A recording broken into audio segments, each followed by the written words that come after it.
wabarakatuh. Selamat pagi. Bagaimana kabarnya hari ini? Semoga kita semua dalam keadaan sehat walafiat. Amin amin ya robbal alamin. Oke, pada kesempatan kali ini kita membahas tema 1, subtema 1, pembelajaran ketiga yang bertujuan siswa dapat mengidentifikasikan dan menganalisa sikap-sikap yang sesuai dengan nilai yang terkandung dalam Pancasila dengan benar.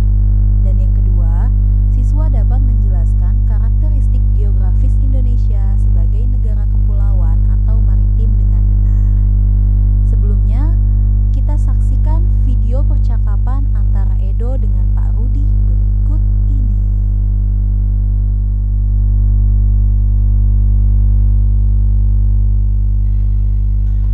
Masih ingatkah kalian tentang Edo dan kelinci? Ya, betul sekali. Edo sangat menyukai kelinci. Setelah bermain dengan kelinci, Pak Rudi mengajak Edo mengumpulkan air seni kelinci.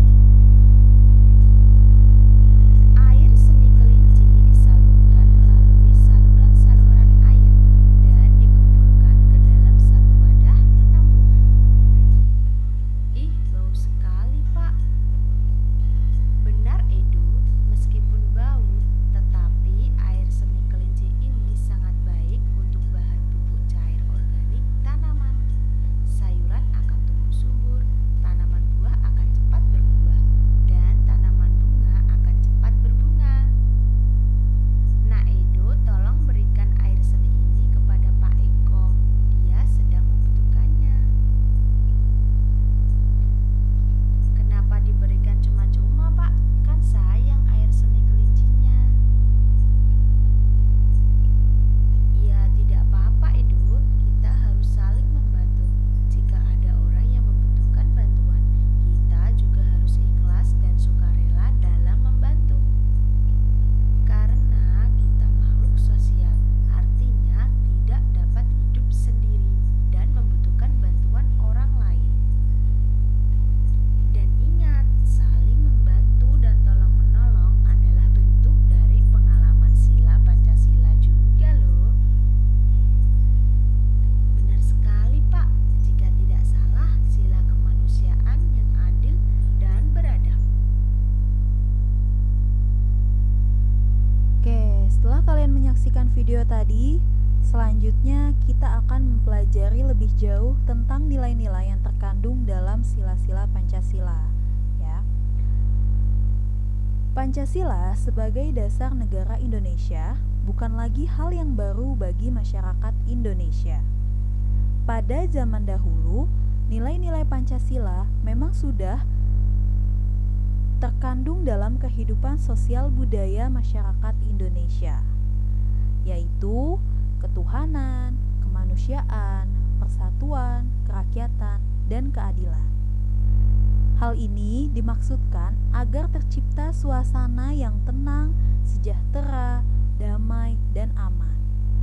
Tanpa nilai tersebut, kita tidak akan dapat mencapai semua itu. Lalu, penerapan nilai-nilai yang terkandung dalam tiap sila Pancasila yaitu sila yang pertama, nilai yang terkandung adalah beriman kepada Tuhan Yang Maha Esa sesuai dengan agama dan keyakinan yang dianutnya. Dan yang kedua, memiliki toleransi antar umat beragama dan tidak memaksakan kehendak atau mengejek antar umat beragama. Nilai yang terkandung dalam sila kedua yaitu mengembangkan rasa saling mencintai sesama manusia. Selanjutnya, melakukan kegiatan kemanusiaan dan berani menegakkan kebenaran dan keadilan. Selanjutnya, nilai yang terkandung dalam sila ketiga yaitu menerapkan sikap cinta tanah air, rela berkorban demi bangsa dan negara, dan memajukan pergaulan demi persatuan dan kesatuan bangsa yang berbineka tunggal ika. Selanjutnya, nilai yang terkandung dalam sila keempat yaitu mengutamakan mengutamakan kepentingan umum di atas kepentingan pribadi dan golongan. Dan yang kedua, mengutamakan budaya musyawarah dengan asa kekeluargaan. Dan yang terkandung dalam sila kelima yaitu bersikap adil terhadap sesama, bersikap hemat, memiliki sikap kerja keras dan menghargai hasil kerja orang lain.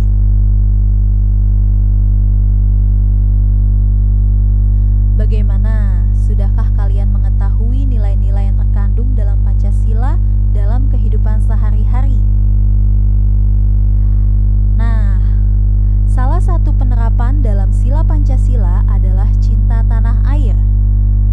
Agar kita lebih mencintai tanah air Indonesia, mari kita kenal lebih jauh tentang Indonesia.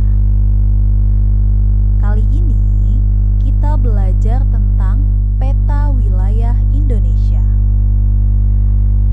Sekarang amati peta kondisi geografis Indonesia berikut ini. Nah, berdasarkan peta tersebut, kita dapat mengetahui letak geografis dan letak astronomis Indonesia. Lalu, apa letak geografis dan astronomis Indonesia? Nah, sebelum itu, Ibu akan menjelaskan Indonesia merupakan negara yang sangat luas. Luas wilayah Indonesia mencakup daratan dan lautan. Karena lautan Indonesia lebih luas daripada daratan, Indonesia dikenal sebagai negara maritim. Lihat, ini yang berwarna biru itu adalah laut Indonesia. Sedangkan yang berwarna-warni ini itu adalah daratan Indonesia. Dan Indonesia juga memiliki banyak sekali pulau. Maka Indonesia juga dikenal sebagai negara kepulauan. Lihat, ini berbeda-beda warna karena dia berbeda-beda pulau. Banyak sekali. Oke, selanjutnya letak geografis Indonesia. Letak geografis adalah letak suatu wilayah yang dilihat dari kenyataan di permukaan bumi. Letak geografis biasanya dibatasi oleh berbagai komponen alam. Misalnya apa? Misalnya benua, samudra, gunung, atau gurun. Ya. Berdasarkan letak geografisnya, Indonesia terletak di antara 2 benua dan 2 samudra, yaitu benua Asia dan benua Australia, kemudian Samudra Hindia dan Samudra Pasifik. Dan Indonesia juga mempunyai perbatasan berdasarkan letak geografisnya, yaitu di sebelah timur Indonesia berbatasan dengan Samudra Pasifik dan Papua Nugini. Dan di sebelah utara Indonesia berbatasan dengan Malaysia, Singapura, Filipina, Laut Cina Selatan, dan Samudra Pasifik. Sedangkan di sebelah barat Indonesia berbatasan dengan Samudra Hindia. Dan di sebelah selatan Indonesia berbatasan dengan Timur Leste, Australia, dan Samudra Hindia.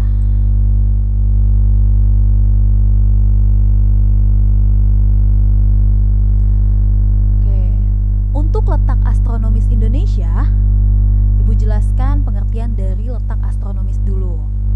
Letak astronomis adalah letak suatu wilayah yang dilihat dari posisinya di garis lintang dan garis bujur. Apa sih garis lintang dan garis bujur? Lalu yang bagaimana garis lintang dan bujur itu?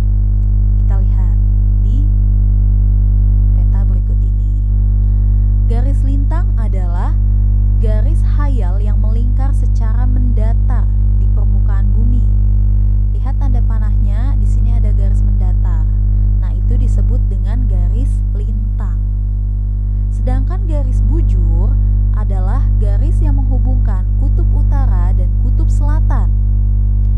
Nah, sini ada garis yang berdiri